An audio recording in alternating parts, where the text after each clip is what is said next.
Boa tarde, caríssimos alunos. Vamos dar início à aula da unidade 2, intitulada Carboidratos, da disciplina de Fundamentos de Bioquímica. Bom, os tópicos que serão abordados nessa aula são introdução, onde vamos falar um pouquinho sobre os carboidratos, e monossacarídeos, onde nós vamos falar basicamente sobre esse tipo de carboidrato. Aqui nessa primeira imagem nós podemos ver um exemplo onde nós temos aqui os pães, que são uma fonte muito grande de carboidrato. E aqui também o trigo, né? Então aqui são várias fontes de carboidratos que nós encontramos. Bom, a fórmula empírica geral de muitos deles é CnH2nOn, isso é, carbono hidratado. Então se a gente puder observar, a reação que forma os carboidratos, ela ocorre nas plantas verdes através da fotossíntese. Nós temos o CO2 e a água. Então, como é que se dá a formação do carboidrato?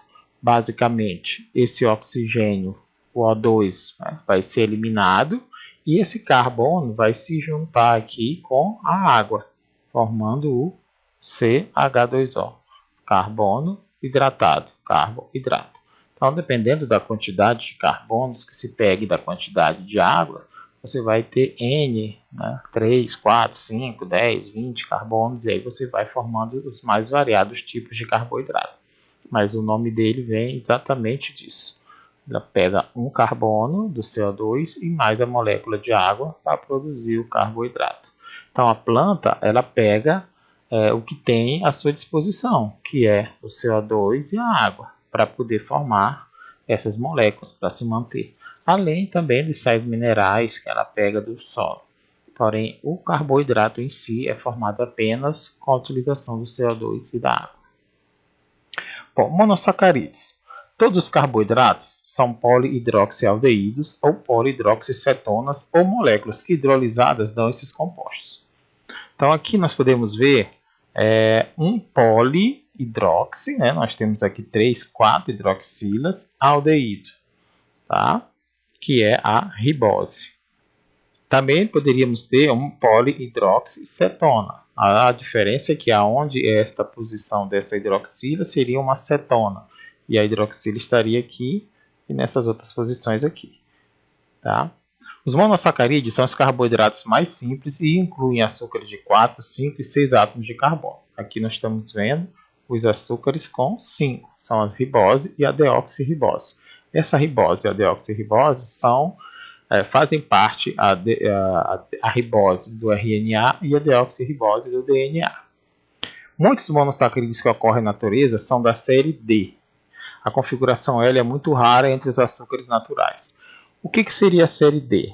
Bom, partindo-se de baixo para cima, o penúltimo carbono, a hidroxila está do lado direito, ele é da série D. Podemos ver que os dois são da série D, apenas esse penúltimo carbono. O primeiro carbono é esse, segundo, terceiro, quarto. No caso com 5 seria o quarto carbono, se tivessem 3 seria o segundo, se tivessem 6 seria o quinto. Então sempre é o penúltimo carbono. Tá? Essa hidroxila, se estiver do lado direito, ele será da série D. Se estiver do lado esquerdo, ela será da série L.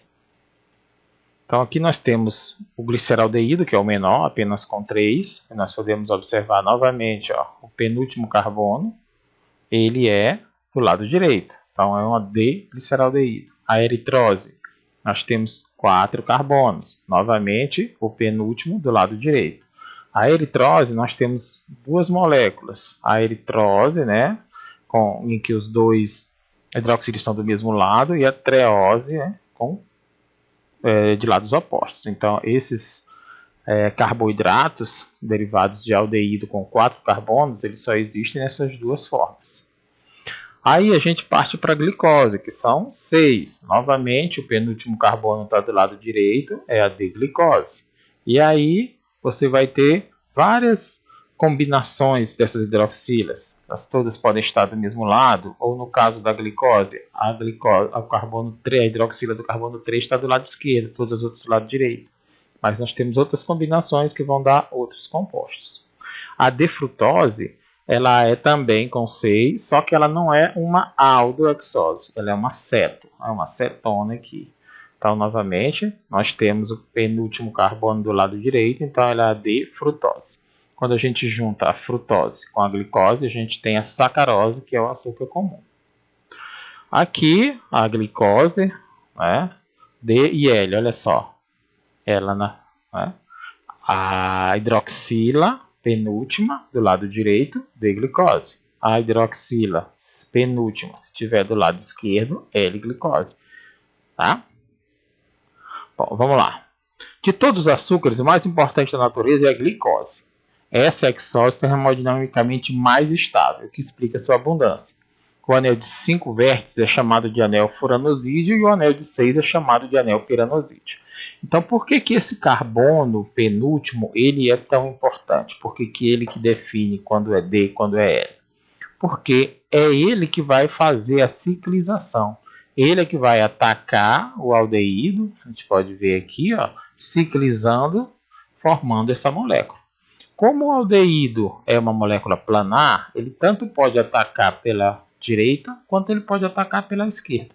Então, quando ele ataca ou por cima ou por baixo, né? Então, quando ele ataca por cima, tá? Aonde tem o oxigênio aqui, vai virar uma hidroxila. Essa hidroxila vai para baixo. Se ele ataca por baixo, essa hidroxila vai para cima. Então, quando essa hidroxila está para cima, nós temos a beta-glicose. Quando ela está para baixo, nós temos a alfa-glicose. Isso da glicose D, né? Isso também acontece com o L, tá? E aqui, quando o anel é de 5, nós temos a furanose. Isso aqui vai acontecer com as cetoses. Tá? Aqui, a piranose, com 6, porque ela deriva do pirano, né? Semelhante ao anel pirânico, e é chamada de furanose porque ela deriva aqui bem semelhante ao anel do furano. Da estrutura do anel, o carbono onde ocorre a formação do M-acetal é denominado carbono anomérico. E sua hidroxila pode assumir duas formas. Alfa é quando ela fica para baixo do plano do anel e beta quando ela fica para cima do plano do anel. Então, o que seria o carbono anomérico? O carbono anomérico é aquele carbono que tem o oxigênio éter e mais a hidroxila ligados ao mesmo carbono. Tá vendo? Esse carbono ele tem essa hidroxila e esse oxigênio ligado a ele. Todos os outros carbonos só vão ter uma hidroxila. Certo? Esse aqui é o único que tem uma hidroxila e um éter. Então, este aqui é chamado carbono anomérico. E esses dois isômeros cíclicos da glicose, o alfa e o beta, são chamados de anômeros. Tá?